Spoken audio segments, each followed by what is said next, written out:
మనం దేవుని దగ్గరికి ఎందుకు రావాలి అంటే, ఆయన దగ్గర నువ్వు నిత్యము బ్రతకగలిగినటువంటి, బ్రతుకుకు ఆధారం కలిగినటువంటి ఓ మంచి జీవము కలిగిన మాటలు ఆయన దగ్గర దొరుకుతాయని రావాలి.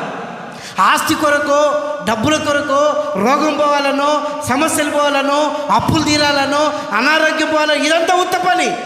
కానీ నిత్య జీవము, నువ్వు మరణంలో ఉన్నా, మరణ పడకలో ఉన్నా, ఆయన మాటలు వింటే నీకు జీవం వస్తుందని ఆధారపడి రాగలిగితే దేవుడు నిన్ను ఆశీర్వదిస్తాడు. హల్లెలూయా, హల్లెలూయా.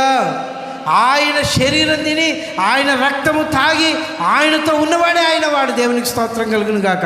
అక్కడ రాయబడింది చూడండి, 51వ వాక్యము, 6వ అధ్యాయం 51వ వాక్యం.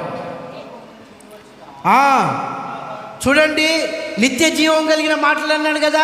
ఇగో ఎక్కడ ఉన్నాయి నిత్య జీవం కలిగిన మాటలు అంటే, యేసుక్రీస్తు ప్రభువే నిత్య